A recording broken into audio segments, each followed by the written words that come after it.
to get in that ring and show not only you, but the entire world exactly why you were never worthy of Genesis's trust. Do you want to see what happens when a sword doesn't protect but punishes? Then keep watching, because this story doesn't end with the hero. It ends with me. It ends with the reckoning. It ends with the monster you made, the ultimate weapon, Drucilla Blade. All the way up top, and there is that slingshot, the parkour lariat from Scott Parker, good enough for the 3 count. You know, and we all have our 15 minutes of fame, and I'd like to take a couple of my 15 minutes to talk about the rights and the wrongs in the world of professional wrestling. And it is for the WWE Championship. This match is for the ECW World Heavyweight Championship. The World Heavyweight Championship. The match and new NWA Heavyweight Champion. We appreciate you guys coming out and taking your time to support women's wrestling in America. This match is for the AWA World Heavyweight Wrestling Championship. Well, hello and welcome to another edition of the Rights and Wrongs of Pro Wrestling Podcast, and this is yet another abbreviated edition of the show. It is there to get me back on track, and because I just needed to vent about some of this stuff that I saw in the show. Ah, yes. My wonderful wow. You know, there are times when it is less to do with the matches and more to do with all the garbage that goes around it. But, you know, what can you do? That's WOW's formula. And it's not going to change no time soon. I'm pretty sure about that. So, you know, I'm pretty well taken into account that in their mind is like, if it ain't broke, don't fix it. And it ain't our money anyway. Genie Bus is fired in a couple of 100,000 every week. So, you know, what do we care? Need to fly you from Paris to come here and do a shoot? Sure. No problem. Anyway, let's not start on that. Thank you for tuning in to the show. And let's get this thing underway. Like I said, this is an abbreviated version, so let's get to it. The opening slate for this episode is WOW 419, Season 4, Episode 19, the title, Championship Titles and Tension. The air date, February the 14th, Valentine's Day. And the chronological number, 175. So, they came off of having to deal with the Super Bowl the previous Sunday, and then they, I guess, dealing with Valentine's. But I doubt that Valentine's will have a significant hit on it like the Super Bowl probably did. Except for those people who just didn't want to be bothered staying around and waiting till 1 o'clock in the morning. You know, I would hope, and I say I would hope some of y'all out there had better things to do at your time than sitting around watching anybody's TV show. You should have been with whomever your significant other may have been. And if that wasn't the case, then damn it, get out there and have a drink or enjoy an edible or go to the do they even have Dave & Buster's anymore? Anyway, you should have went out and had some fun. Did something. Don't be miserable in the house. Unless being in the house don't make you miserable. All right, moving on. So now the show and all his glory. It started off with a recap of Top Tier Monsters and Metals feud. This recaps the contract signings for the championships. Now, last episode that I had in review, I did say that future me had already seen where that contract signing had gone. That is where we are this week in this episode. Which did make me feel like, well, what was the contract signing for? And of course, we're going to get to that at the end of this. So we get through a recap largely to set up what is happening in the main event of this episode as we speak. We move on to the first segment. That first segment is Animal Instinct versus Xena Phoenix and Sierra Sands. This is Sands' debut, so you know that she is going to lose. I am still dumbfounded by that. Like, that makes no sense to me. It's been 4 seasons. Yes, I know I should be talking about the match. But it's been 4 seasons now, 4 years. And actually, if we want to go into the Access TV years, it's been longer than that. But anybody that gets a debut, I would say 9 out of 10 of them lose their first match. And most of those people that lose their first match, it's not like they turn around and build them back up later.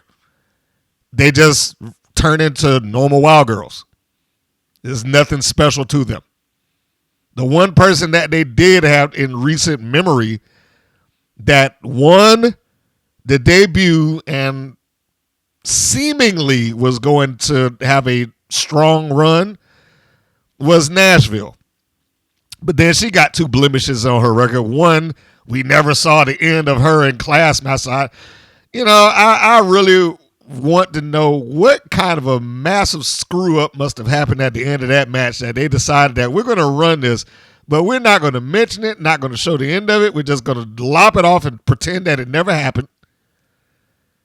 And then you got her losing to Genesis following that a couple of weeks later. So it's not changed. It's not going to change. And I don't understand why this is the path for them. It hasn't worked. I mean, it's not like they've ever gotten anybody over, particularly doing this. So why are they? It's like, let's just do it again. You got there the first day, so you have to lose. Even if we give you this big promotion, this big, we're going to give you the grand intro. We're going to introduce you as a wow superhero. That gives you a lot of credibility. And we're going to sit down and have an interview, and we're going to talk you up and all of this good stuff, only for you to go out there and do the job.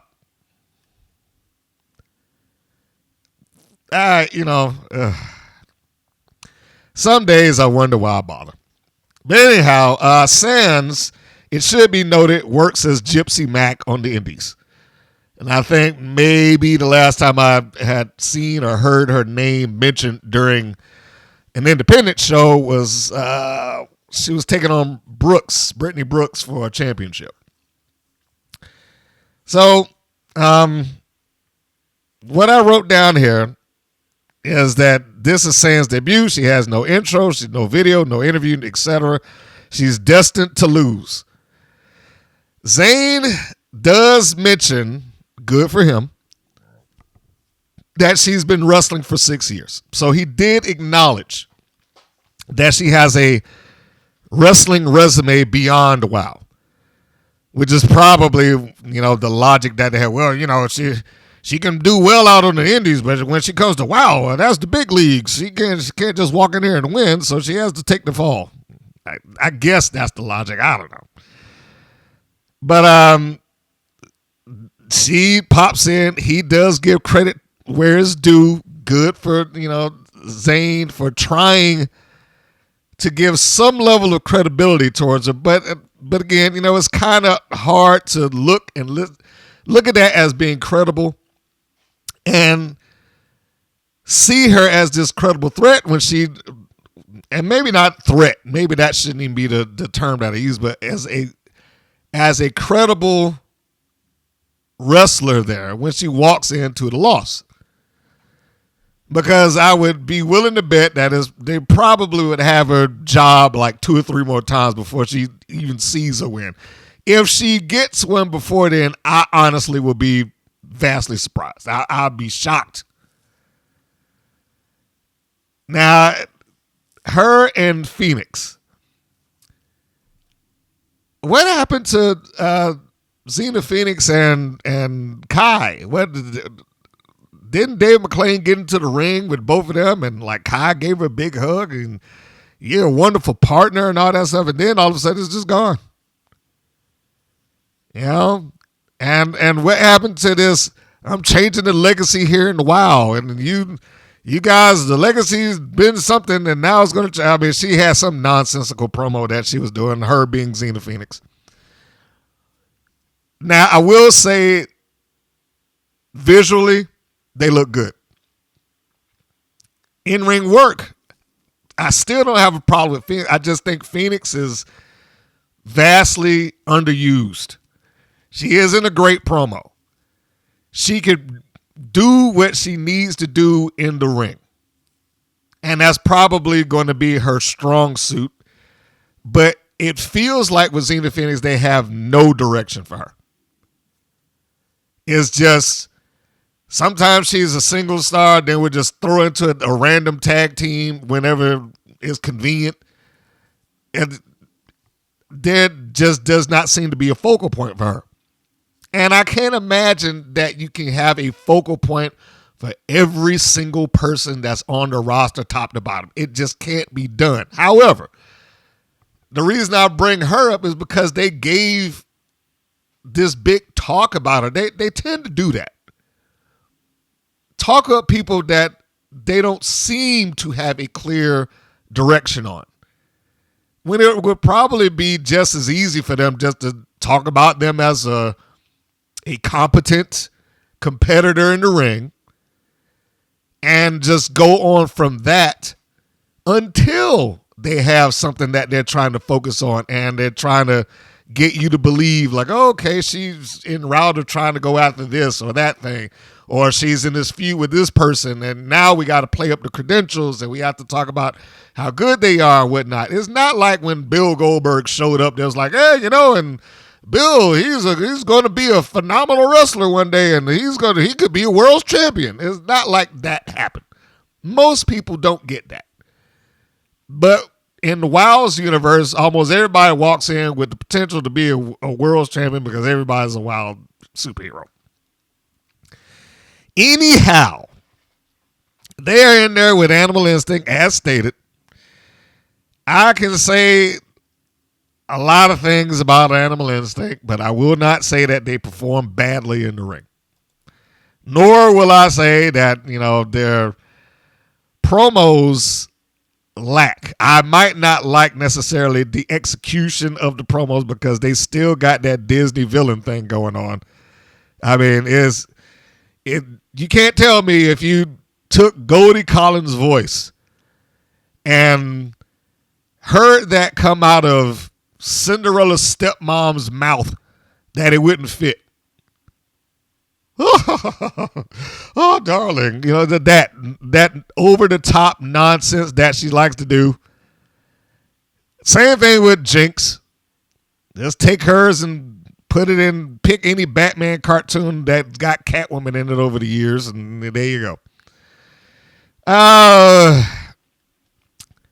This match was fine, although with the exception of Phoenix, it felt like it was, or maybe it was just her, because I was going to say it felt like it was in slow motion at times, but it was a moderate pace. But for whatever reason, it's like Phoenix is moving twice the speed of everybody else.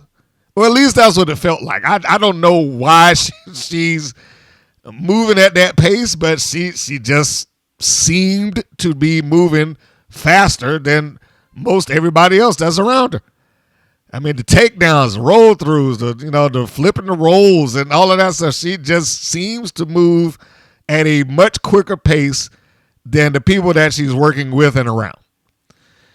It also felt like, let's go to the beginning of the match because it started off with Sans. Sans was fine, and she was in there having an exchange with Collins.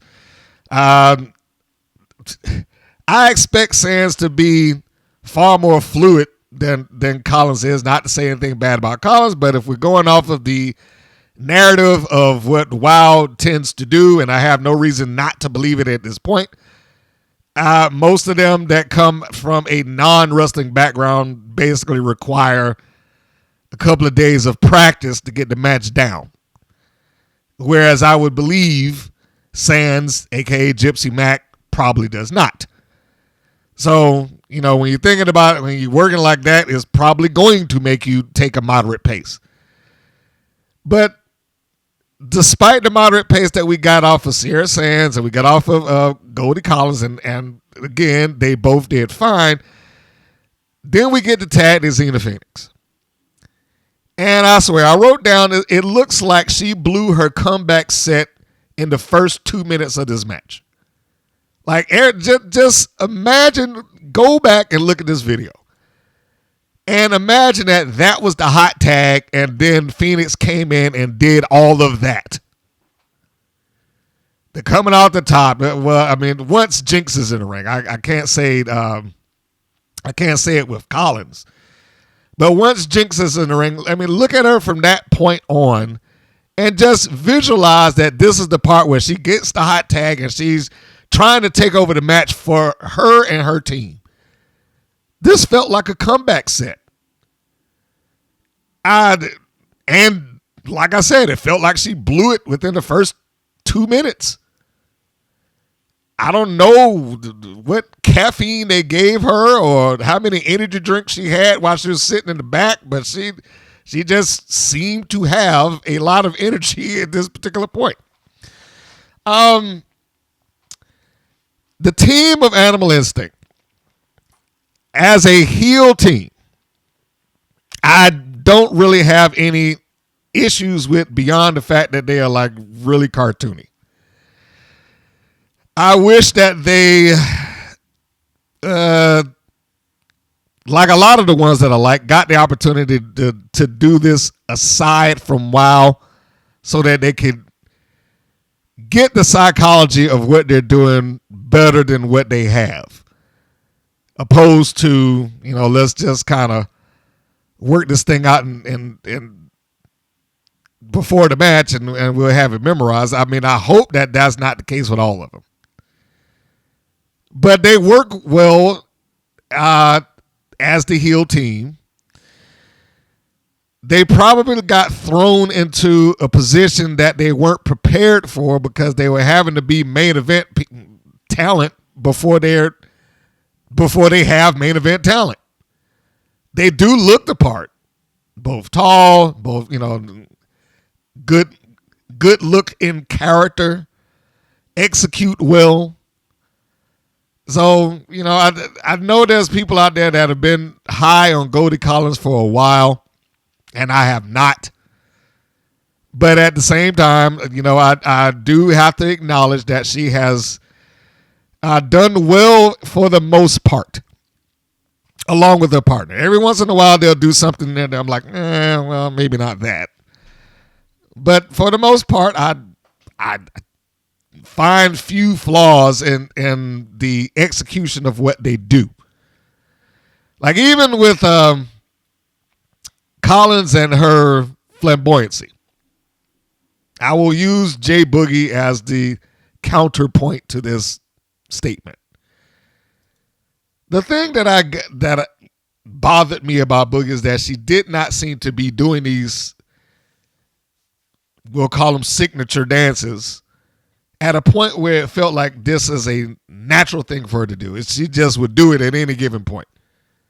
Get the tag in, all right, time to pop lock. There's no danger here, so let me just dance. Collins, at least, connect with the clothesline, then I play the arrogant spot. It fits there. I have neutralized my opposition. Now I can brag. So, in saying that, maybe she is starting to just grasp this bit by bit. Maybe it's starting to sink in. But I still, to the ones that I feel like there's some potential for, I wish, and I know it's not going to happen, but I wish that they would take that act someplace else. Get out there and take another book and learn some of that other stuff from another set of eyes. There's only so much that you can do when you're working with people that are roughly your same experience level. And I don't know if they get into the ring with people who are more experienced than enough for them to grow. I mean, the most that, who is it? Big Rigs and Bourbon, that might be the biggest team with the most experience that they've been in the ring with, but they do need more. It was good that they got to be in there with them, and I'm sure they learned quite a bit, but they do need more. They need more people to interact with. Anyway, the match itself. There was a point in the match where, like I said, we had Xena Phoenix coming there, but when we get Sands back in the ring, that's when the heels start to take over. They start off not with the tandem move, but the move that they used to get the advantage was a rear waist lock by Jinx, following Sands into the ropes. Sands shakes Jinx off, but Collins, on the money, pretty much just jumped over there and grabbed her head and draped her across the top rope. Good stuff. Good stuff. Heel stuff, as she should do. So I was fine with that. I was like, in fact, I was proud that she did it. I was like, okay, if you're going to be the heel, there you go, be the heel. And as soon as she did that, Jinx took advantage of it, and now the heels are in control. I didn't like the cradle suplex that Collins performed. It didn't seem like it was worth the effort. And not for nothing, not saying, not taking anything away from the effort. But when she did it, and despite the fact that Nigel tried to find something in there that's like, oh, look at that cradle suplex. It was a good bridge. Maybe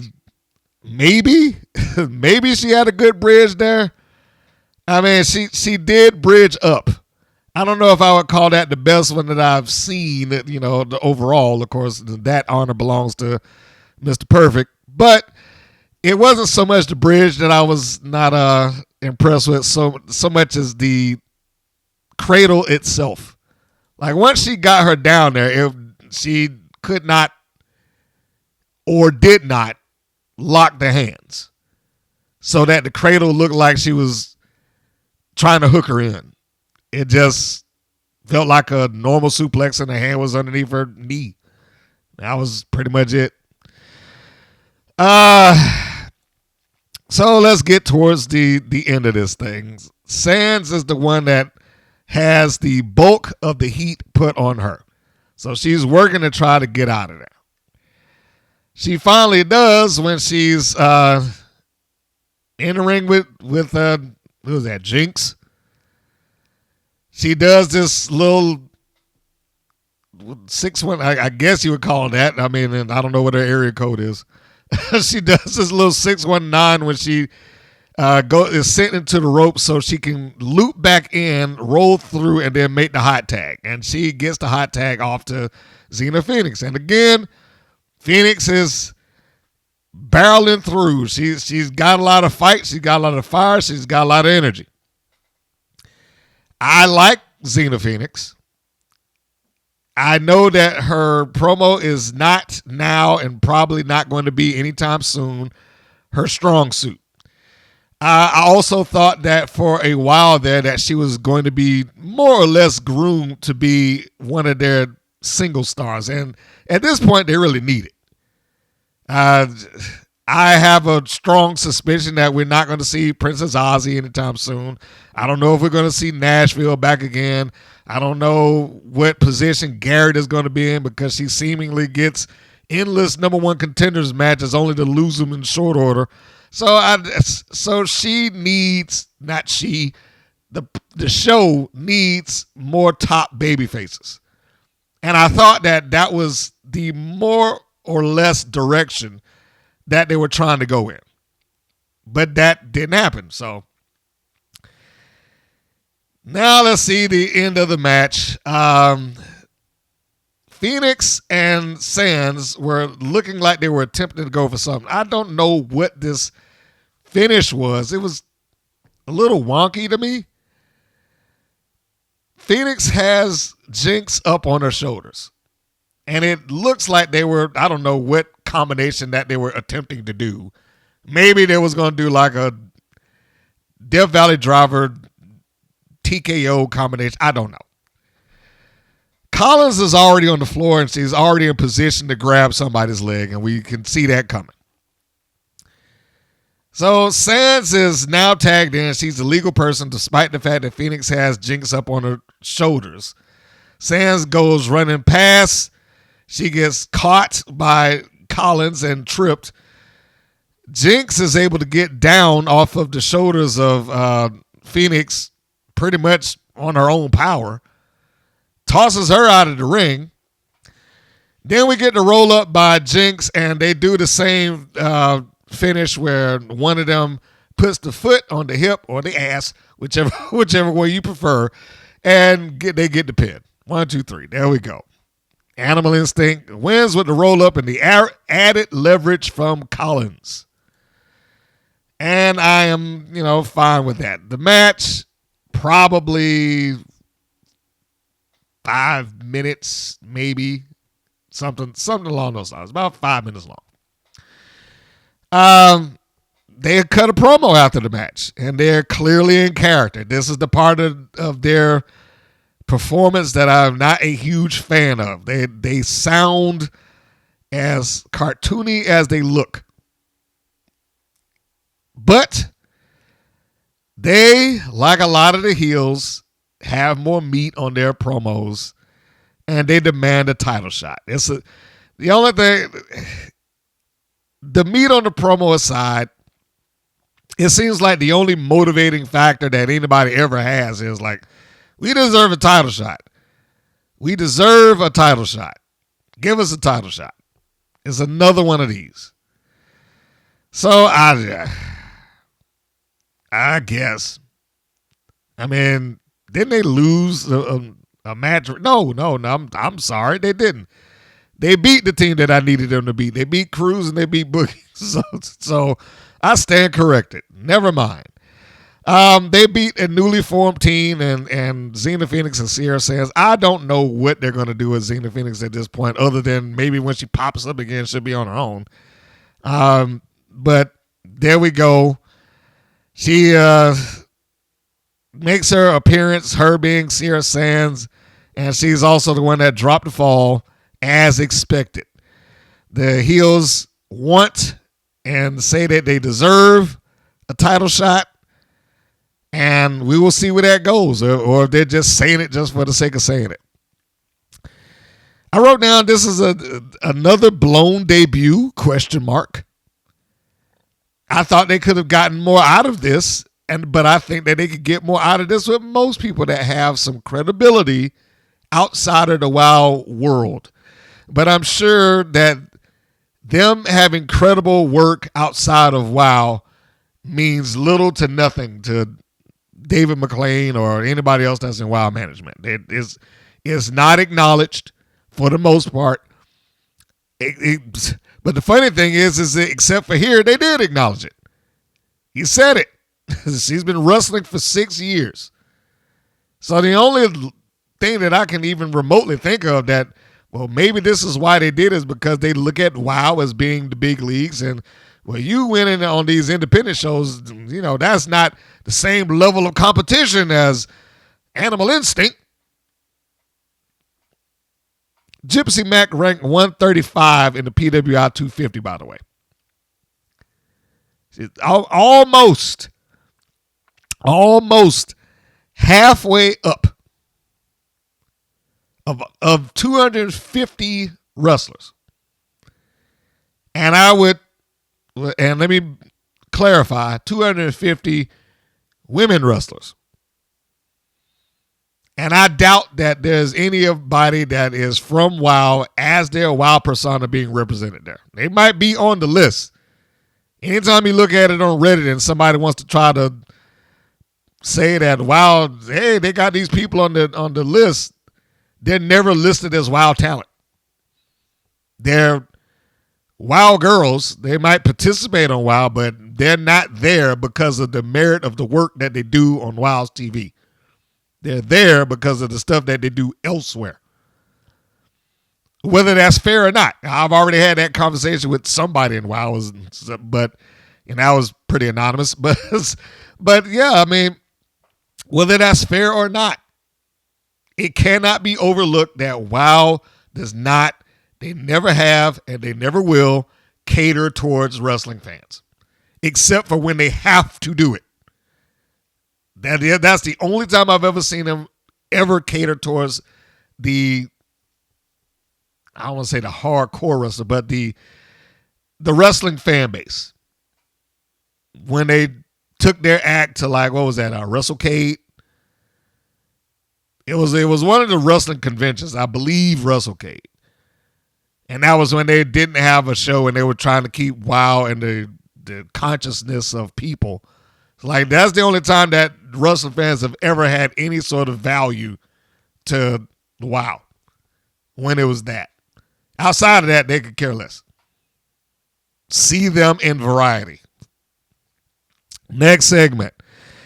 McLean plugs Drucilla Blade's debut match and the main event. Here is where it starts taking a slow turn. And you just knew it had to happen. We get another segment, Drucilla Blade and her video package. Her story sounds pretty much the same as every other heel, specifically Genesis. I was from this place. People didn't treat me right. I learned to do well on my own, and here I am. That sounds, that's me cramming it down into, a 10-second soundbite, but that's pretty much what it is. I mean, it wasn't that Genesis, same story. I was out here and people treated me like crap, and I learned to get away from everybody, and I was exiled. And I found myself there, wow, whatever. It just feels like the same song and dance from everybody. Can't have an original story, and why? One of the things that gets me about this is, like, wasn't she brought in to watch Genesis's back? It ain't been like 2 weeks. She had 2 appearances, and now it's already. It's like, all right, well, now I'm getting in the ring myself. Now, you knew it was going to happen. You knew it was going to happen at some point, but she hadn't even established herself as muscle. She hadn't done anything as muscle. We saw last time that her first 2 appearances, the first one, she did nothing.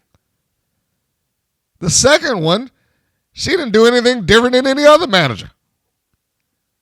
Then that takes me back to Genesis' choices. What was this whole nonsense about? I want to be the leader of the group. Nah, I don't want a group. I need to do it by myself. God, I need somebody to watch my back. I was like, that's been Genesis' entire story. That and that she's been exiled from everything. They wouldn't let me sit down and have the pancakes. They exiled me from IHOP. I got to hear that stupid exile me from this and that. The rest of this season, boy. Whew.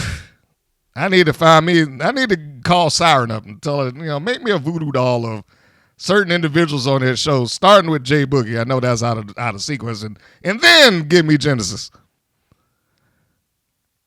But anyhow, the one thing that we can say here, she delivers the lines great.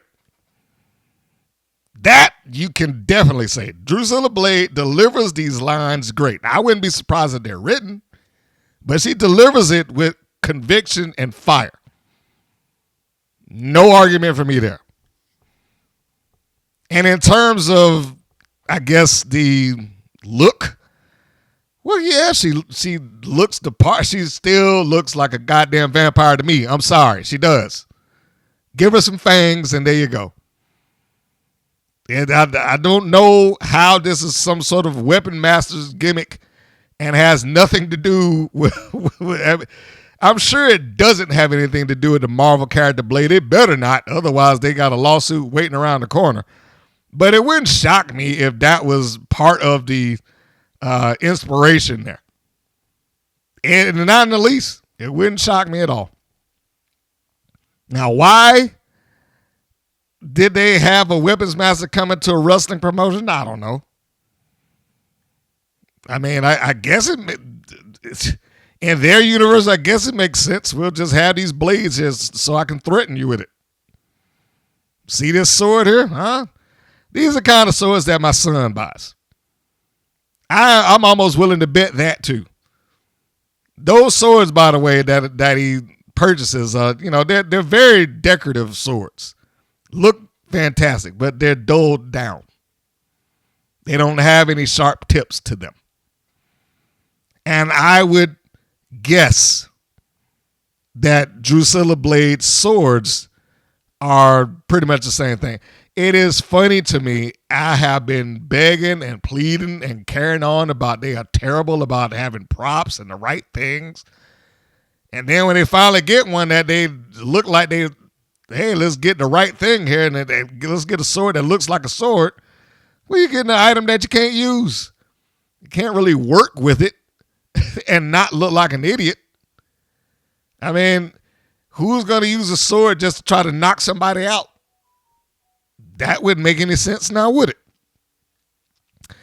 But anyhow, like I said, she delivered the lines great, and Blade went from being a bodyguard or the muscle to just another girl. Like at this point, whatever she had walking into this, where they were trying to build her up like some dangerous person, this completely washed it away.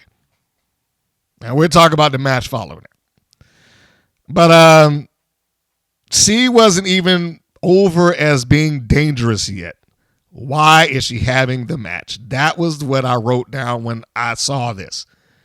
She's not over as being dangerous.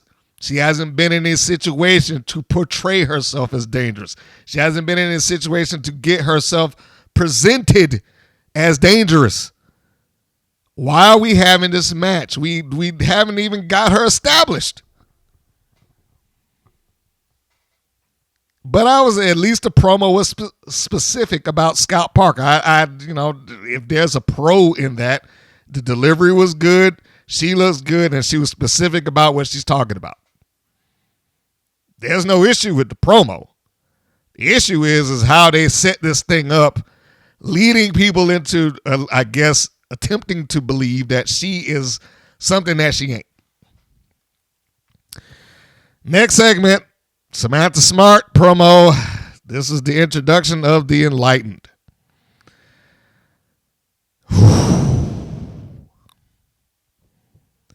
As much as I just talked about Blade having this promo of I was born in a small town as blah, blah, blah, blah, blah, and everybody treated me like crap or whatever, whatever specific lines that she did, it is another heel promo basically doing the same thing. The world made me this way. Samantha Smart has this promo introducing the Enlightened. It's another the world made us and you left us no choice. You created this.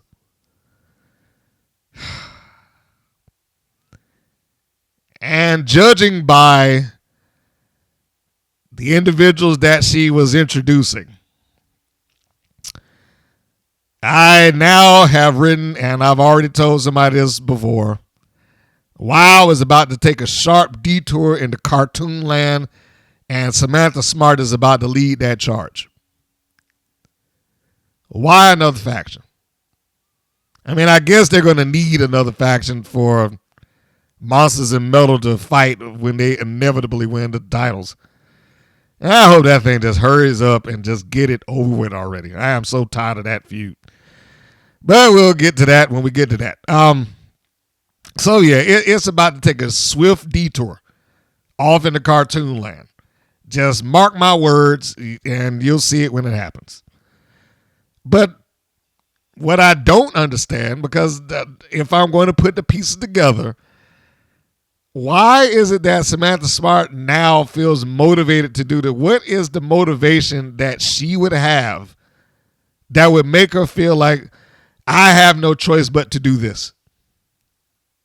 I have no choice but to recruit a group of rejects and freaks to come in WoW and I don't know, take it over. I don't, what? Why? What is this for? And what made them this way? What event took place that caused this? Most times when you see drastic character changes like that, there's at least some explanation as to the how and the why. I don't know if we got that. I mean, even with Sting, I know some people don't remember it because it's been, almost 30 years now.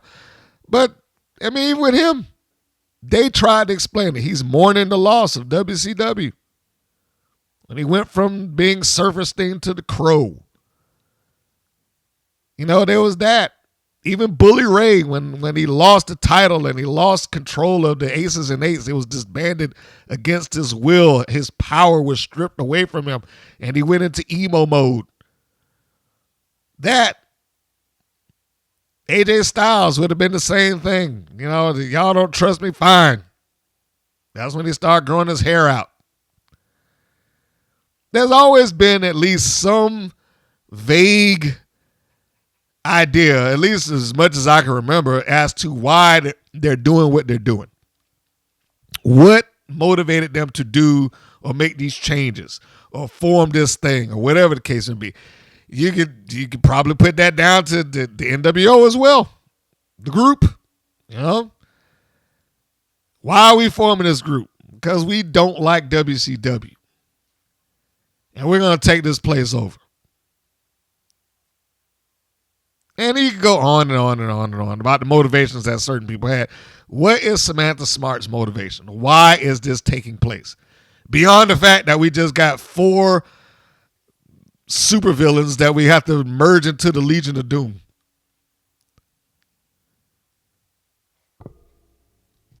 The next segment. Drucilla Blade makes her debut along with Genesis versus Scout Parker.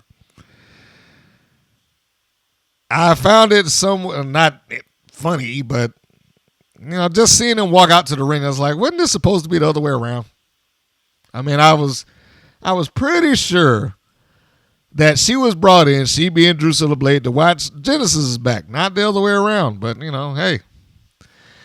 And after 4 seasons, I finally got her to use the nunchucks. They have not been used as a weapon at any given point. They finally came into play and they were worthless. Anyhow, I can say Blade looks good, but it meant nothing. They intro Scout as the environmentalist, even though they show other stuff. I brought this up before. I was like, why do they have these things in the background of her video? What is skydiving and climbing a mountain and, you know, surfing and snowboarding got to do anything with the environment other than its outdoor activity? And then all of a sudden, now he's referring to as the thrill seeker. I was like, okay. Are we doing another gimmick change now? We've gone from her being ice cold to Scout Parker environmentalist to now Scout Parker thrill seeker.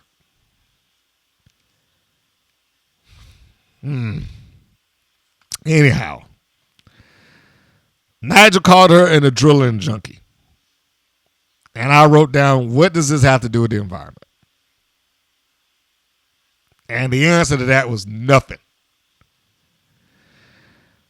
Parker's a babyface now, I guess. So, you know, we're just going with that. And I'm fine with her being babyface, by the way. But let's look at the match. First off, this match was the highlight of the show for me. I can say that. This was my personal highlight of the show. If you removed Drucilla Blade's video package, if you removed them talking her up, if you removed all of that, and you just went off of the idea that this was Scout Parker's moment, then this would have been great. If this was maybe not the culmination, but in route of Scout getting even with Genesis, or they finally come around, because that was brought up when Drucilla Blade talked about it. It's like, you was brought in by Genesis, and they showed the footage of her in her ice cold gear with Genesis. So they addressed that they were at one point either partners, friends, or, some combination thereof. And if this was to get to where she gets a shot at Genesis, or she's ruining Genesis's plans, something along those lines, where it was more on the story of Scout Parker rather than Drucilla Blade and her debut, I thought this would have been perfectly fine. But it wasn't, so it's not. It's good in performance by all parties, but it doesn't sell Drucilla Blade as dangerous. And that right there just baffled me. That was another one. I mean, it happens quite a bit when I'm watching WoW. It's like, why did they do that? And this is one of those moments, like, why did they do that? They had a pretty good, decent match with each other. But I didn't get any sort of impression that, this made Drucilla Blade, or that I somehow now view her as more lethal than I did before, or that she's dangerous. Or, I didn't get any feeling of her being put over as this big deal. She felt like just another WoW girl. And that right there alone is the reason that where was he at? I think that was the Variety thing, or whatever panel that David McClain was on. And he like, oh yeah, Sophie Cunningham, the young lady from the WNBA. Oh yeah, I'd love to have her on WoW. That right there is the reason why I said Sophie Cunningham, and anybody else for that matter that's coming out of a mainstream sports environment or a bigger name in pro wrestling, you need to stay away from WoW as far as possible, because you ain't getting over there. That is not going to happen. And this is the reason why. They put the effort into telling the viewing audience that Drucilla Blade is one thing. Here you have a match with is her and Genesis. Genesis cheated more than I've probably ever seen her do since she's been there, and she's still lost. So why am I going to believe in this woman as some sort of threat? If nothing else, I would have said that should have been designed to get Scout Parker over. And I don't mean just like some random match like this is, and that's pretty much all it was. It's just a random match and she lost it. But it should have had something leading into Scout overcoming, because that basically is what was happening here. Scout was overcoming. She got the chance to do high spots. She got a chance to do basically in-ring parkour, or to use a Brian Last line, aggressive parkour. So, I mean, if there was anything that should have been happening here, the focal point should have been Scout. Why did they lead this in with Drucilla Blade talking all of this trash? I mean, sitting there looking like a badass with the shades on, and I'm going to do this and that and the other thing, and blah, blah, blah, blah, blah. Showing her with the weapons and beating up on the practice dummy, and we trained together, and I'm like a sharp blade, or whatever else she said. And then, boom! 1, 2, 3. I would go through the entirety of the match, but, it's not really important. I have already said what I felt about Scout's outfit. It hasn't grown on me yet, but she has. so I'm willing to let the outfit slide. I just preferred the other one. But, I guess they have to wow her up, and that's what they did, and she's, nice and colorful now. I'm not sure why Blade looks like she has like a sunflower on her leg, and I know that's not what it is. But that yellow star that she has on there just like sticks out like as just a weird bright yellow sun that's on her leg for no apparent reason. I know that ain't what it is, but it just is an odd little choice. But Scott was all over the place here. I mean, her shoulder block when she came out the ropes against Blade looked good. Just her efforts, the little pop up insecurity while she was on the ground, all the stuff that she was doing, you kind of wanted to root for her and see her do her thing, right? We got the first attempt at the nunchucks when she goes towards the ropes and Genesis takes a swing at her feet and Scout dodges it, only to turn back around and get caught by Drucilla Blade. But then Scout, after she takes a little bit of punishment, she endures the beating. She does the babyface thing. She endures the beating. Until we get a charge into, this is after she's put into the turnbuckles. We get a charge into the turnbuckles by Blade, and she gets out of the way. She stops it. Well, that doesn't stop it. She just evades it. And yeah, Blade got to do a couple of kicks and whatnot. And I'm still on the fence about her performance right now. I thought she did fine for who she is and what she's doing, and probably relative to the experience that she's got. But let's get to the heart of the matter here, because we already know where this is going, right? So we get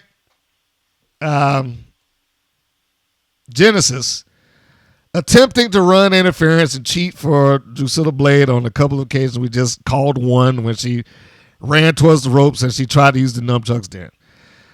She did try to wrap the nunchucks around the back of the neck of Scout and drape her across the top rope at one point, which was, that's fine. I was happy to see that she at least tried to use the nunchucks. After all this time, she actually used them instead of just having them there for show. Genesis does keep in tune of what's going on with the match. You have to give her that. Her body language on the out, her body language and facial expressions, very good. And and that's one of those things that you're taught. For the 2 or 3 people that might be paying attention to you on the outside of the ring, you got to look like you are concerned about what's going on. And she looked concerned. When Scout was getting it down, she's into it. It's like, hey, get up, So, again, can't knock the match. I knocked the narrative. The narrative is crap. The match is not. The match was fine. So let's get towards where we get to the pin, right? Genesis is on the outside rooting for her protege, friend, whatever, I don't know. And this is after, I can't really call it a mafia kick because it wasn't really like that, but we'll just say a thrust kick to the side of Parker's head. She puts it down. Genesis thinks that she's got her. She's turned her back. She's counting. 1, 2, the Scout gets up. Well, she gets the shoulder up. And he got Blade going over there yelling at Genesis, like, what are you doing? What am I supposed to do? Why didn't she stay down? So again, it doesn't really give me this encouragement that she's this badass. Especially when you get to a point now where she's like, well, why she didn't stay down? What's happening? Scout is up behind her. Genesis is telling Blade to turn around, and then she turns around to a reverse elbow by Scout. That standing moonsault probably was not her best. I've seen her do better. She did connect, but she connected mostly with her head and chin. So, a little miscalculation there. She has her down. Genesis gets up on the apron and distracts the referee and holds the nunchucks behind the back. I don't know why it was necessary to do that, but she did. Parker looks at us like, hey, she's the one that caused this. As Blade gets out to the floor, and then Parker takes a dive. And a pretty good one. Dives through the third and second rope and takes Genesis out. Then she grabs the nunchucks and like, I should use these things, but being the babyface that she apparently is now, decided against it and threw it to the ground. Blade comes up and shoots Parker into the ring, where Parker skips up onto the apron, swings back around, and gives Blade a kick in the head. Then, as Genesis is down on the ground holding her head and Blade is walking into the ring staggering around, Parker gets up and does her, I guess they have now officially named it a parkour lariat. Which, for her name and I guess what she's doing, it makes more sense than a buckshot lariat. But the only downside to that lariat that I have, because it's really difficult to convince people that she didn't do anything wrong, I've noticed. Like the second she did that, and I'm talking about the non-wrestling group that's in the room. And for those that might be new to this, I am in a television hub. There's multiple people that's watching this as WoW airs. We monitor those channels. But I found that when she does it, it doesn't come across to people who don't watch wrestling. They look at that like, ha ha ha, look what she did. They don't have a point of reference to that. And I don't want to condemn Blade for not selling it big, but it would have helped more if she sold it big. If she was positioned closer to where when Parker comes down, she could go right into that clothesline. And if Blade knew how to sell it. If you take a look at the difference between, I guess, her counterpart lariats that exist out in the world, and that's probably only going to be like two people. That's going to be Logan Paul and Hangman Adam Page. They do it with, for the most part, they do it with such fluidity that it's hard for people to knock it. It's going to take Scott a little while to get there. And she's going to need some people that can take that move and make it look like $1 million too. Blade probably is not in the position to make that move look like $1 million. There is something to be said for enhancement talent back in the day. Some of them guys needed to know how to take those moves and make them look devastating so the move got over. This case, I don't know if the move has gotten over yet. I don't know if she's gotten that far. I thought she did fine. I enjoyed the match. I thought this was far more of a showcase for Scott Parker rather than it was for Blade. But again, narrative. Where was this supposed to be? What was this supposed to drive the point home of? So, I'm looking at this and I'm thinking, okay, so she got this woman who's a alleged weapons master who didn't do anything on her first appearance, barely did anything different than any other manager on the second, gave two times a promo for Genesis against Ashley Blaze where she talked big. Then she does this promo in the video package where she talks big, has Genesis actively cheating for her throughout the match, and still lost. Why is she there in this kayfabe universe? I would not feel like I got my money's worth if I'm Genesis. I'm like, well, I need somebody to watch my back. Let's get her in there. First off, she shouldn't have had this match. Too soon. They did not bother to try to put her in a situation to get her over, nor, apparently, did they give her instructions on how to do it. They could have given her something. I don't care if you had to go to the local wrestling school and pay some trainees to come in here. Hey, look, you and you, we're going to have you two do a 2-on-1 handicap match against this woman, and she's going to beat you up, and she's going to get the win. Or whatever the case may be. Or have her do a gauntlet against a bunch of something to put her over as being tougher than, than what we'd expect, so you could justify Genesis' choice. As it is right now, this choice is null and void. There is no justification for her having her, for Genesis having Blade as backup, because she failed at it. And she didn't do well in the ring. So what is the point of her being there? Now I know in their little kayfabe universe that'll turn around at some point in time.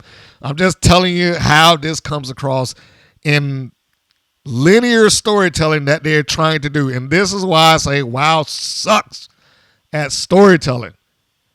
They do. They always have, and they always will. Next segment. Sorry, my paper fell on the floor. I had to reach over and grab it. All right. The next segment was the Monsters and Metal promo. And this is more of the same. I mean, we're tired of you cheating. You can't win without cheating. Well, we know what you guys are about. This is the same damn promo every babyface has said about Top Tier for over a year now. When will this shit end? Ugh. And it's not exclusive to Top Tier, although they probably hear it more than everybody, but they cheated. You can't win without cheating. I can't believe that you do that. We're tired of this. I'm tired of you. We're going to do something about this. I'm like, God damn, change it already. Finish this nonsense. Get it over with. The only good thing that came about this promo was like the last 10 seconds of it, where out of the blue, Daisy Lane got fired up. Now, if I had that throughout the promo, it would have been an entirely different thing. I don't know what they did to Fury. I do not know what they did. At some point, she was getting better with the promos, and now it's just like they've taken the bite away from her. And I love Fury. So I've enjoyed her as a talent, but it's like WoW has drained whatever good verbiage that she had once upon a time away, and she just exists as the rest of the baby faces do. You cheated, we're gonna get even, we're gonna tell David, just the same stuff. I'm legitimately waiting on somebody to get on camera and say, you're mean. And I'm serious when I say that. That's not a joke. Don't act surprised if Daisy Lane got up TV one day and like, oh, I can't believe they did it. They're so mean. It wouldn't be out of character for any babyface there to say that. Because they all repeat and parrot the same nonsense. It's cheated. It's cheated. You can't win without cheating. We're going to get even with it. You got to do something about it. Do something about this, David. They cheated. And like I said, the only good thing that I can add here, and I don't know what exactly it was that fired her up, but she got fired up. She ended the promo well. We would not be knocked down. We would not stay down. It was a great line. It just didn't have enough around it. And this seems like this was kind of out of sequence. Because he already started talking about it. We're going to go and ask for permission from David McClain. And, well, that's what good people do. I was like, well, they asked for permission. What did they ask for permission for? They already have a match. So it makes me feel like this promo should have been after this match. Why is she talking about we're going to ask David to give us what we want for something that they already had? They have, I'm not even going to say had, they have a title match. They went through a contract signing. So what is it that they're asking David for? This feels out of place. Anyhow, McLean then gives his voiceover as they are approaching the ring from backstage. And that's why I wrote, was this promo in the right sequence? And I just explained why that it didn't feel that way. Next segment was the promo for next episode's main event. And that is Tormenta versus Penelope Pink for the Wild Championship. Now, listen. I like both people that's in this match. I like Pink. And I like Tormenta. As both of them as good performers. But where in the hell did this match come from? She just had it. And she lost. How is she getting the title shot? It's been like 3 weeks. How is she walking into another title shot? I mean, how? Everybody else there is begging and pleading for number one contenderships and give me this and give me that and I need a title shot. Help me, David, please. I need to be a number one contender. No one else can get it, but she's just walking into this. Now, this only can amount to one of two things. One, either this was put up out of sequence, and they are known to do that, where I assume somewhere within the course of the episode, Tormenta's goaded into giving a title shot, let's say. Might be that. That's possible. But even then, it should not be airing the, hey, next week, Tormenta versus Penelope Pink for the Wild. If it's going to just happen through the course of the show, that should not be advertised. And then there's the other option, where it's already just like, all right, well, we're just giving it a title shot. Which was, it feels like, I can't verify that for certain, but it feels like they're just giving her the title shot. And if that's the case, why does everybody else have to go jumping through hoops to get a title shot to begin with? I already said Santana Garrett's probably won like at least three different number one contenders matches, none of which have amounted to anything. Because for some stupid reason, after she get a title shot, she'll go and lose it.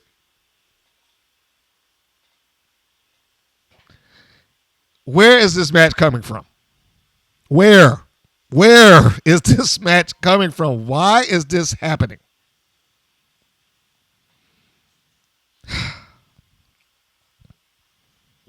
Next match and the main event.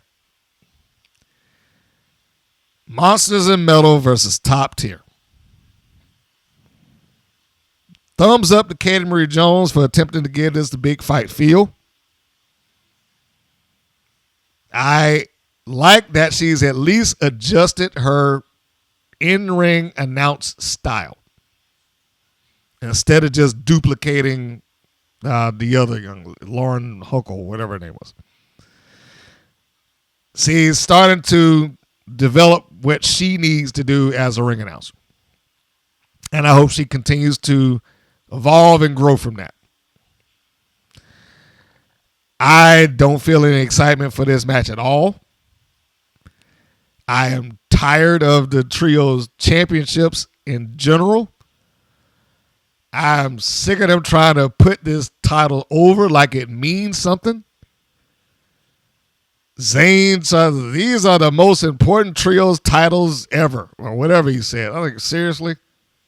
These trios championships here are the most important trios championships, or the most, what is it, the most prestigious? Explain to me how. I mean, because if you're going to say that as an announcer, you at least need to be able to justify it. So I am publicly saying if there is a way that you can define why exactly these trios championships are the most prestigious trios championships in the world, leave that comment. I hope that somebody passes that message on, and if he can do it, leave a message there, leave a comment underneath. Because otherwise, I mean, honestly, and I like Zane. Let me just go ahead and say, I'm not saying that to be adversarial to him, but I don't think he can do it. I don't think there's a way in hell that he could justify that statement. How? I don't even like trios championships in any other company, but much less these. But still, if I were going to point at some and say that they were more prestigious, I mean, just based on name value alone, I would probably go at AEW. Or I go a step further and buy underneath the same umbrella, say Ring of Honor. Just the people who've had the belts may probably make it more prestigious. You talk about like the Briscoes and the Kingdom with Matt Taven and Matt Bennett. Bully Ray was tossed in there at some point. The Hung Bucks with Paige and the Young Bucks. I mean, there's a bunch of different combinations of stars that have had those belts. Then you go there, and that's just the Ring of Honor ones. The AEW ones are probably relatively close. I mean, the Ring of Honor ones have been around longer than these particular belts in a while. So they ain't beating them on length. They're not beating them on name value. They ain't beating them on the amount of times that they're defended, nor who they're defended against. How is this remotely the most prestigious trios titles? Beyond the fact that I know he is narrow casting to WoW faithful. And for the people that are the WoW faithful, they are going to eat that up. They're going to accept it. They're going to go, yeah, they are. For the people that happen to come across this and are wrestling fans from some other venue, they're never going to believe it. So in that statement, it's kind of like preaching to the choir. You're telling people that already bought it. They've already bought it. They don't have to sell them anymore. So the commentators try to pass this off as a highly anticipated match, much like Dave McClain likes to do on multiple occasions. And this is the one that everybody's been waiting for, fans. Okay. I guess. Monsters in Metal jump starts the match. And here's what I've begun to notice about them. I was like, they have positioned Chainsaw as this unstoppable force. Basically to the point now that you could probably assume that she could just get in there and win this on her own. Like, what does she need teammates for?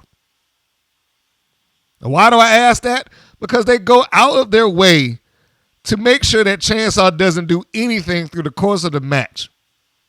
Now, the first time they did it was relatively creative. Get on the outside. She's getting, triple teamed, even though she's handling herself, charges in, knocks herself out on the ring post. But you can't do that every time that they got a match. Now she just stood out there like an idiot and didn't do anything, and her partners allowed her to stand out there like an idiot. When they should have just said, hey, you start up and finish this thing off. But of course, yeah, that's going to take away from the drama of the match, I know.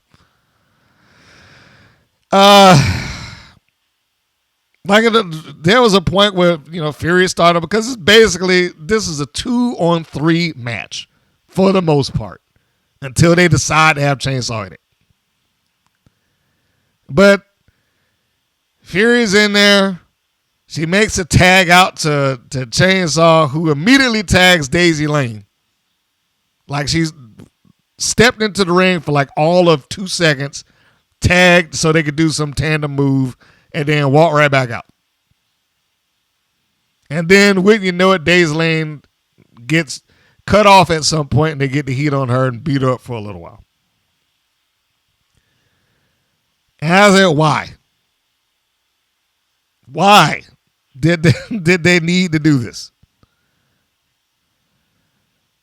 Top tier has a sequence where no tag is made at all. I mean, it looked great, but there was no tag. And this is the point where my wrestling referee friend just kind of stood around and watched them triple team or whatever. Like I said, it felt the sequence looked nice, but it didn't seem to, garner anything. The referee didn't even bother, like, hey, guys, stop it. I mean, it was bad enough when you had somebody that was out there just waving his arms nonstop. But that guy just kind of like stands off into the corner like, hey, what are you doing? So anyhow, in this little, I know they're not going to call it a handicap match, but in this handicap match, we get Lane, who is primarily beat up on, and dealing with Fury for whatever reason they don't think about tagging off the chainsaw. Side note, I know that anybody that does not watch wrestling looks at Daisy Lane and they immediately say Harley Quinn. That has just been an ongoing thing. No matter who has stepped in that room and looked at her. Oh, who's she supposed to be? Harley Quinn? Anybody that watches wrestling, they think Tibu Alexa Bliss.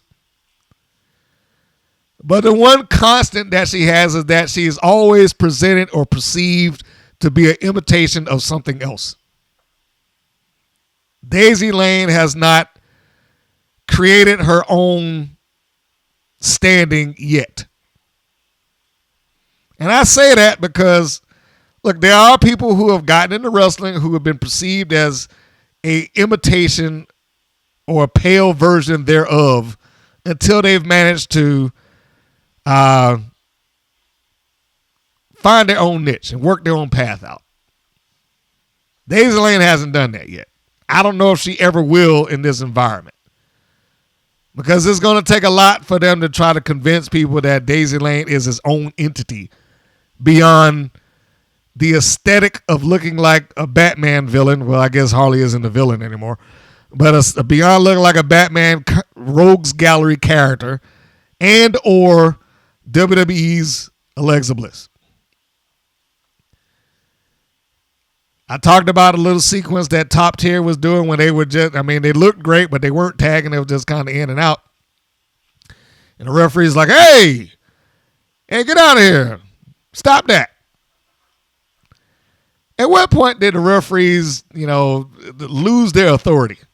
Because it's like, they're just suggestions out of the referee these days. There was a point in time when the refs used to have some authority. They would yell and get in their face like, hey, look, you better get back in that corner or else I'm going to count you out right now. 1, 2, whatever. Now it's just like, hey, would you knock that off, please?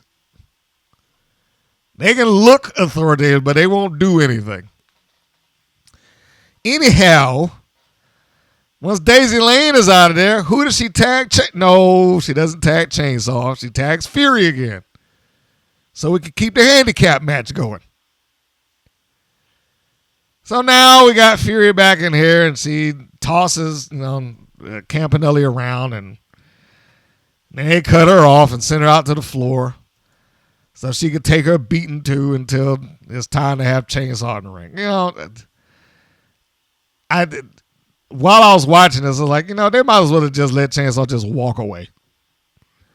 Just go into the back and sit down there. We'll take care of it. Since we're not going to allow you to get into the ring until we have absolutely no choice but to do it. What was she in this thing, like once? Anyhow, so they move on. you got to give top tier credit for looking well oiled. I might not like the belts, and I certainly don't agree that the belts are prestigious, and nor do I agree that they're the greatest tag team in all of professional wrestling. Now, I accept that Campanelli should be saying it because she should brag about her team. She should talk them up. She should be mentioning them and making them sound like they're the best thing since the egg white omelet. But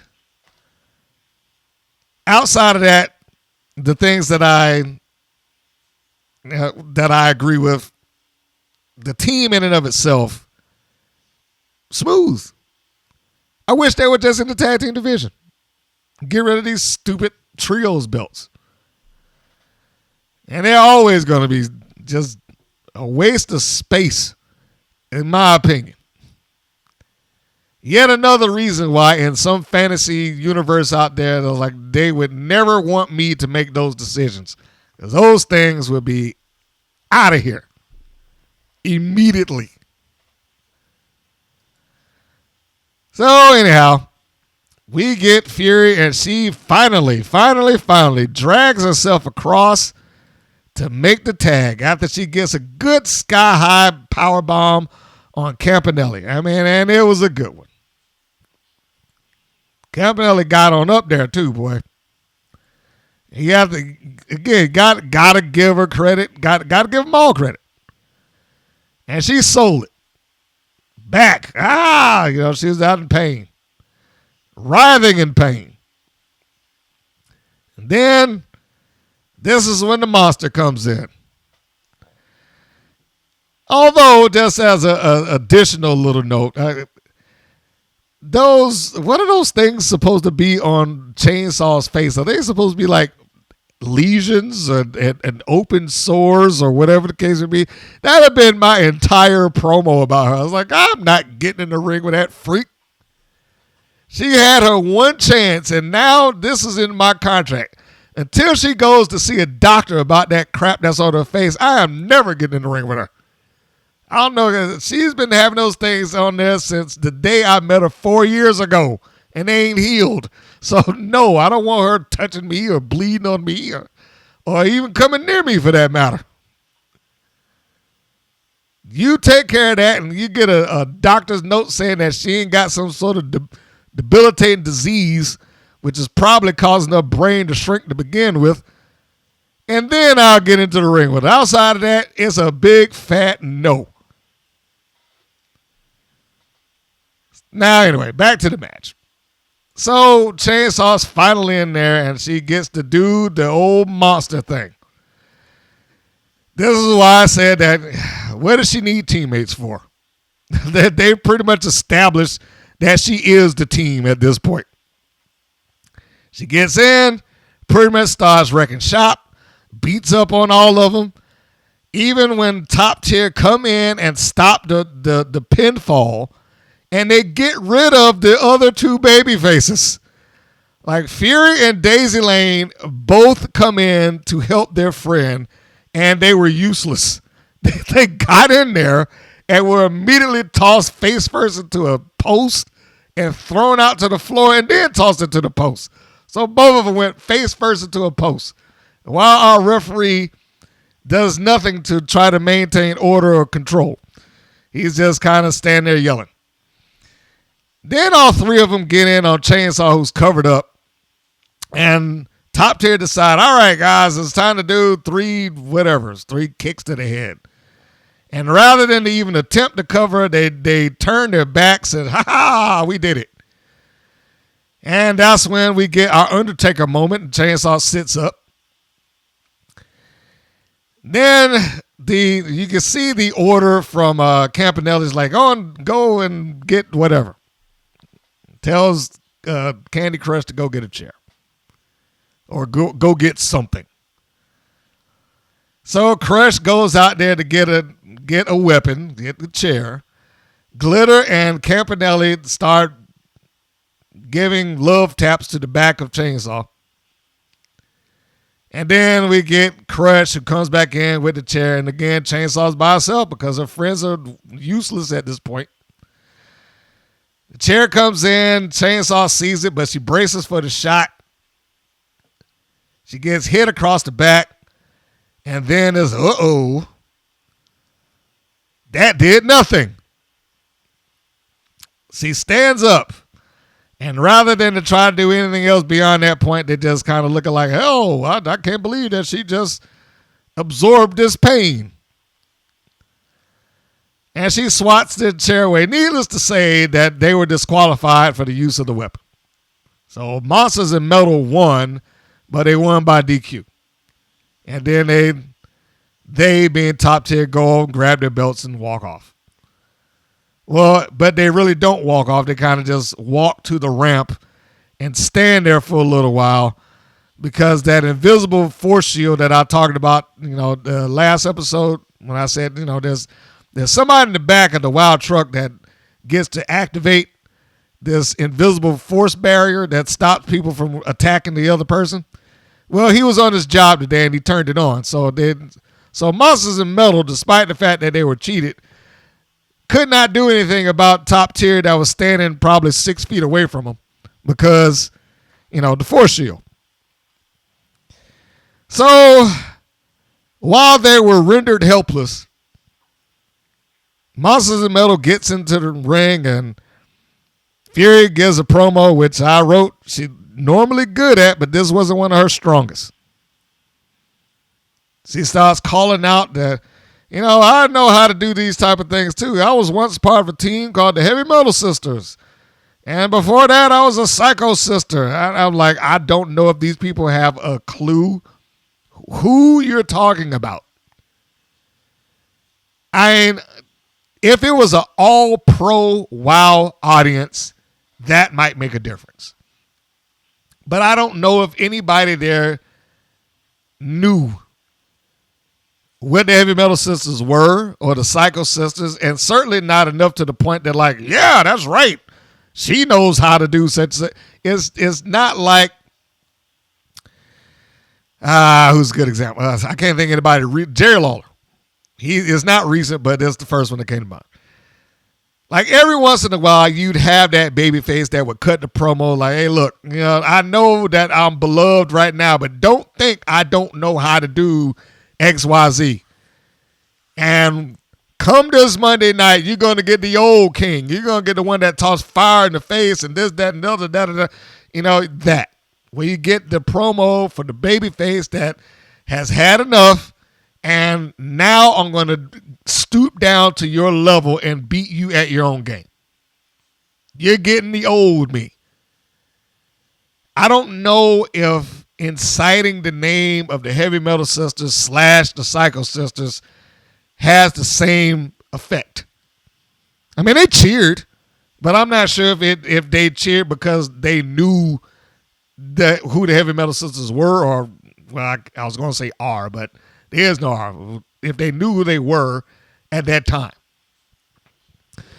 But this was just to set up another match, which now I can go back to the thing that I was talking about before. What was the purpose of the contract signing?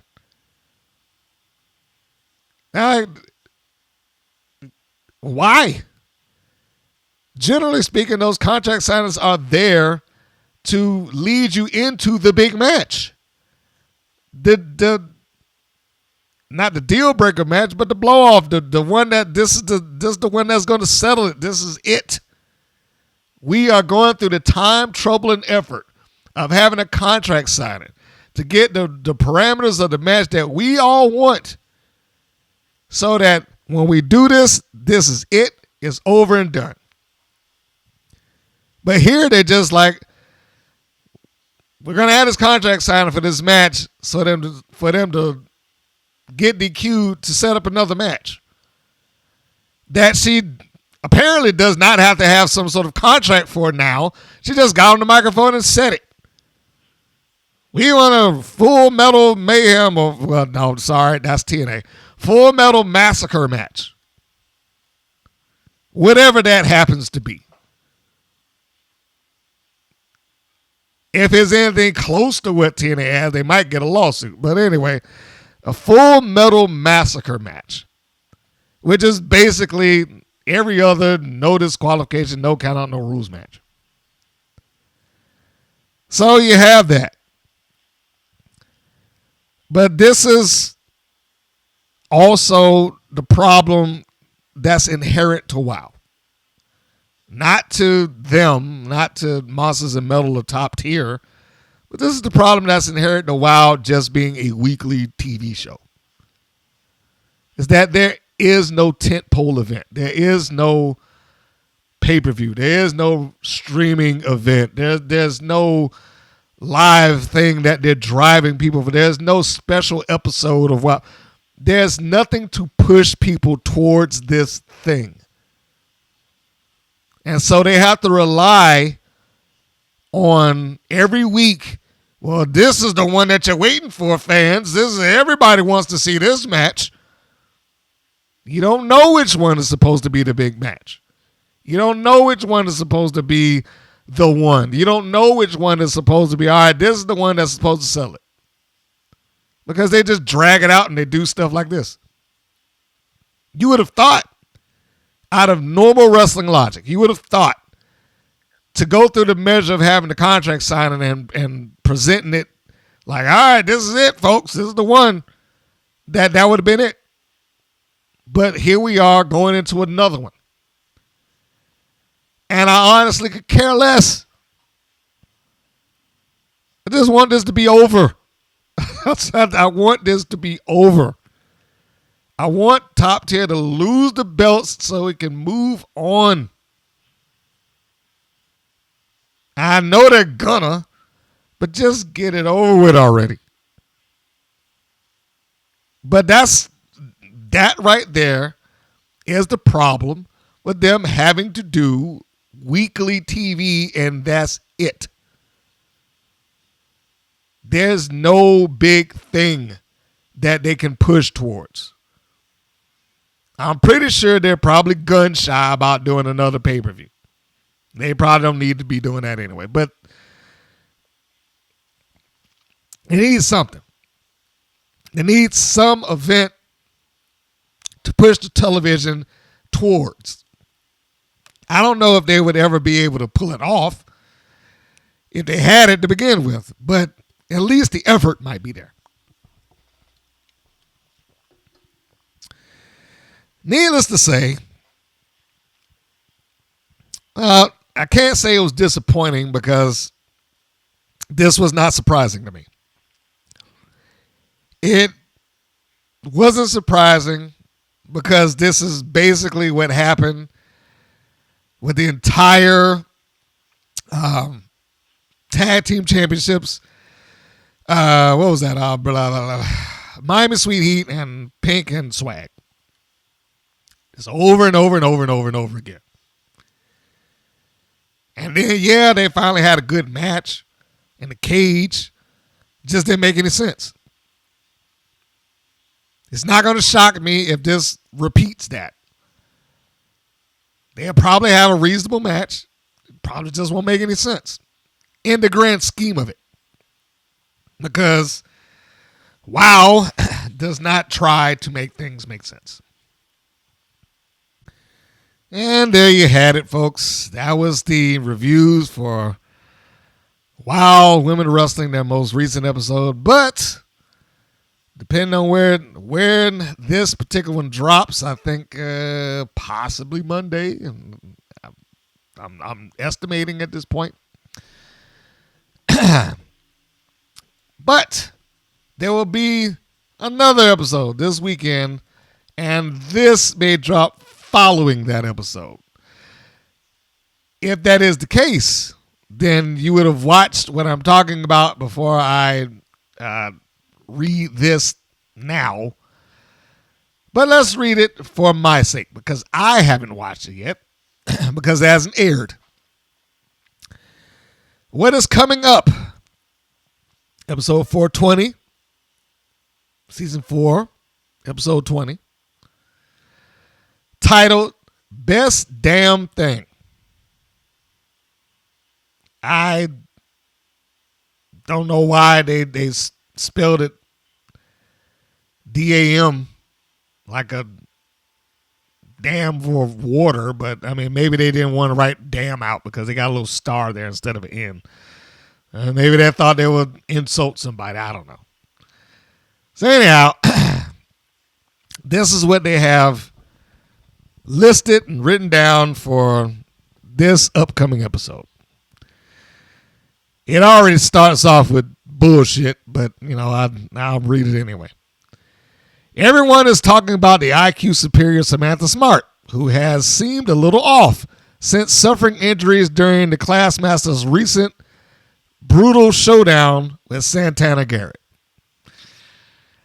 Rumor has it she's up to something, and WoW fans hope to find out. Catalina Speed is all gas, no brakes, with vicious Veronica Baroom at her side as she steps into singles action against former WoW World Champion Santana Garrett. In the main event, the WoW World Championship is on the line as Tormenta defends her title in a rematch of the ages against Penelope Pink, joined by the fabulous Lana Star. Will Tormenta successfully keep her spot at the top, or will Penelope Pink prove she's truly the best damn thing?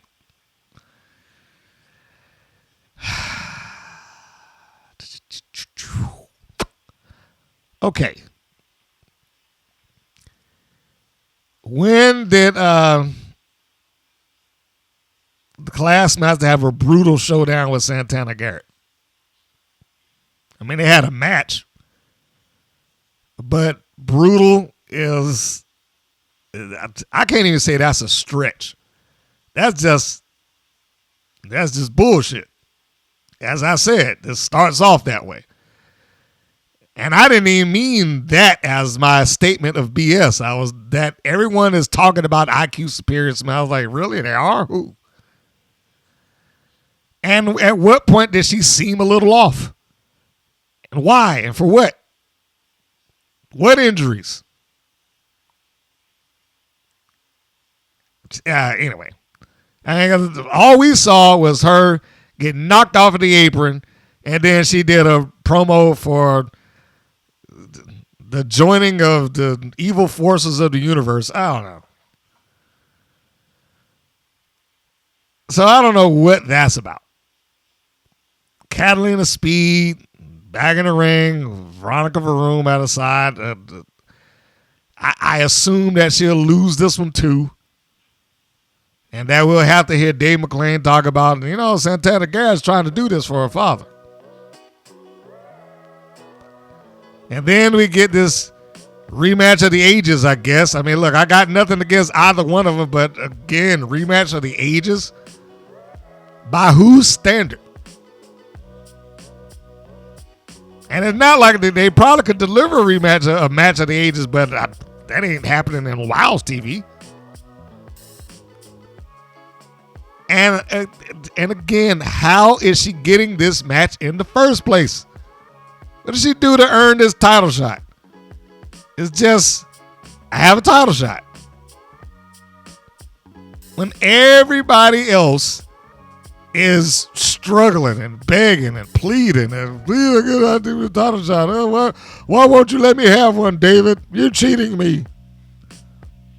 Which, as a side note, I've noticed they started mentioning like the commission, and they just flip back and forth between that. The commission did this. David, I need that. I was like, just pick one or the other and stick with it. It should not be this back and forth of McClain that has power, but sometimes he doesn't. I wish they would just make the choice and be fine with the choice. But I don't think that's going to happen anytime soon. Beyond the fact that, because I'm relatively sure I know where that match is ended like that, I cannot imagine that they're going to just turn around and give Penelope Pink another title shot within a month's time as some sort of rematch that came out of the blue and she not winning. I also don't know what the deal with Santana Garrett happens to be. I could have swore that the match that she had against Classmaster was like to figure out who is supposed to be the next one in line or the next contender of some description. I thought that's what that was. I was pretty sure. I could be wrong, but I was pretty darn sure that was a number one contenders match. I mean, not that it makes a difference because, like I said, how many times have we seen Santana Garrett win a number one contenders match that went nowhere? Probably about the same amount of time as Jesse Jones or Penelope Pink when she actually hasn't won it, or Ozzy or whoever. They just win it and just drift off into nowhere. Okay, so there we have it. That's that. And as I look at the picture of the galaxy's greatest supervillains under the charge of Samantha Smart, the intelligence, the mind reader, the robot, and the poison doctor or whatever the fuck it is, I don't know. I will repeat. Be prepared, because WoW is about to take a swift turn off into cartoon land. You have been warned. And why is she doing this in the first place? What is this? What hodgepodge of people that they decide to get? And why does everybody on WoW, when they decide to go find somebody, they find people that have little to no wrestling experience whatsoever? It's just, let's go grab this guy. Hey, you look like you was a magician? Fine, come on. Speaking of which, what's her name? Mirage. I guess she's changed her gimmick to a mind reader. I don't know what that's supposed to do in the ring. This was the collection that Samantha Smart decided to put together to control and or take over. I don't know what her mission statement happens to be. Maybe we'll hear it. Who knows? I can't. I just can't. We'll see. And that's it, folks. That was the show. Be sure to tune in to the next episode for the next review to see how bad this stresses me out, because I'm sure that is probably gonna. And we'll finish with the normal stuff. If you're listening to this in podcast form, a nice rating would be, helpful. If you are checking this out on YouTube, like, share, and subscribe. Do the YouTube things. You don't know where to get those?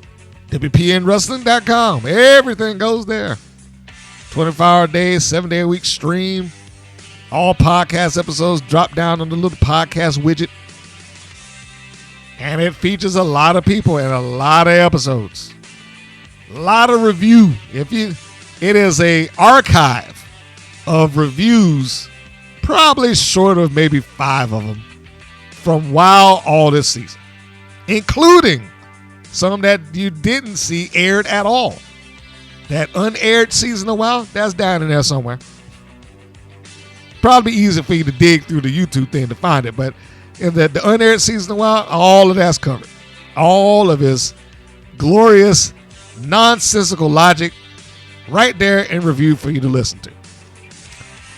And in closing, before I feel myself run off into another rant, this is Mr. Green saying that this is Mr. Green saying so long, and we will see you on the next go round. Take care, everybody. Thank you for listening to the WPN's Rights and Wrongs of Pro Wrestling. If you have questions or comments, please contact us via our Facebook or our YouTube channel at the Women's Pro Wrestling Network. If you're new to the WPN, feel free to subscribe to our channel and like our page. We appreciate your support. Thank you again for listening.